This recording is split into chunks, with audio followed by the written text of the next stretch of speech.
السلام علیکم ویورز، یعقوب بے کو قلعہ کس نے دیا؟ کیا اورحان بے کو خزانہ مل جائے گا؟ علاؤدین بے اور گونجا کے درمیان کیا ہوگا؟ تو چلیں ان سب سوالات کے آپ کو مختصر سے جوابات دیتے ہیں۔ سب سے پہلے بات کرتے ہیں کہ یعقوب بے نے کون سے قلعے پر حملہ کیا ہے۔ تو اس کے بارے میں آپ کو بتاتے چلیں کہ یہ غالباً مارماراجہ قلعہ یا پھر لیف کے قلعہ ہے جس پر یعقوب بے نے قبضہ کیا ہے، اور ہو سکتا ہے کہ اس معاملے کے پیچھے وائسلیس کا ہاتھ ہو، کیونکہ وائسلیس جانتا ہے کہ عثمان بے اور یعقوب بے میں عثمان بے اس کا سب سے مشکل ترین دشمن ہے۔ میرے تجزیے کے مطابق یعقوب بے وائسلیس کے ساتھ مل کر کوئی سازش بھی کر سکتا ہے اور اس کے ساتھ عثمان بے کے خلاف تعاون بھی کر سکتا ہے، کیونکہ ہم نے پہلے ہی دیکھ لیا ہے کہ وائسلیس کا آدمی ریموس بھی یعقوب بے کے لیے کام کر رہا تھا۔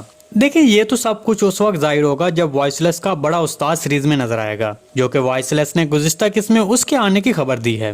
ہم نے دوسرے سیزن سے بارکن بے کی انٹری کے ساتھ ہی یہ تجربہ دیکھ لیا تھا کہ ہمیشہ سے عثمان بے کو نئے سیزن کے آغاز سے ہرانے والی صورتحال میں دکھایا جاتا ہے، لیکن بعد میں پھر عثمان بے دشمنوں کو ختم کرتے اور ان پر بھاری پڑتے ہوئے بھی دکھایا جاتا ہے۔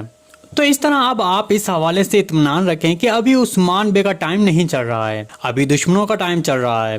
دیکھیں، ابھی کی صورتحال میں عثمان بے اپنی ریاست کے بنانے کے راستے میں آگے بڑھنے کے لیے واحد امید جو ہے وہ سلجوق سلطنت کا خزانہ ہے، جو کہ ہم آنے والی نئی قسط میں اس حوالے سے عثمان بے کی پیش رفت دیکھ لیں گے۔ دوسری طرف یعقوب بے کا بیٹا محمد بھی اس خزانے کے پیچھے ہے، یہاں تک کہ ہم نے اسے نئے ٹریلر میں اورحان بے کو زخمی کرتے ہوئے بھی دیکھا ہے۔ ہو سکتا ہے کہ اورحان بے کو خزانہ مل گیا ہو اور محمد چوری چھپے اورحان بے پر وار کر کے وہ خزانہ لے کر جانا چاہتا ہو، اور مجھے لگتا ہے کہ خزانہ محمد کے ہاتھ لگ جائے گا۔ اور دوسری طرف لیف کے قلعے یا پھر مارماراجہ قلعے پر یعقوب بے کا قبضہ کرنا، تو یہ سب صورتحال اس لیے پیدا کی جا رہی ہے تاکہ عثمان بے کی ساکھ کو مکمل طور پر تباہ کیا جا سکے۔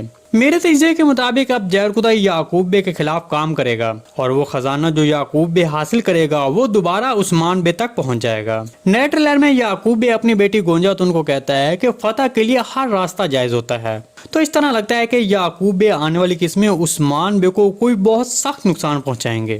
اس کے علاوہ گونجا تن علاؤدین بے کو شکست دینے میں ناکام ہو گئی ہے، جو کہ اس نے نئے ٹریلر میں اپنے والد یعقوب بے کو بتایا کہ وہ بہت ذہین ہے، اسے ہرانا ناممکن ہے اور وہ ہم پر بھاری پڑ سکتا ہے۔ میرے تجزیے کے مطابق اب ان کے درمیان میل جول شروع ہو جائے گا اور گونجا تن جو اپنے والد کے کہنے پر علاؤدین بے کو ورگلانے کی کوشش کرتی رہی ہے، دراصل وہ خود اب علاؤدین بے کی صلاحیتوں سے متاثر ہو جائے گی۔ جی دوستو، اس ساری رپورٹ کے بارے میں آپ کو کیا لگتا ہے؟ کامنٹ سیکشن میں اپنی رائے کا اظہار ہمارے ساتھ لازمی کیجیے گا۔ آج کی ویڈیو بس یہیں تک تھی، امید ہے آپ کو پسند آئی ہوگی۔ اگر ہماری ویڈیو آپ تک بر وقت نہیں پہنچ رہی تو ہمارے چینل کو سبسکرائب کر لیں اور بیل آئیکن لازمی پریس کر لیں تاکہ ہر آنے والی نئی ویڈیو کا نوٹیفیکیشن آپ تک بر وقت پہنچتا رہے۔ ویڈیو اچھی لگی تو اس کو لائک شیئر کر دیں۔ ملتے ہیں کسی نئی ویڈیو کے ساتھ، تب تک کے لیے اللہ حافظ۔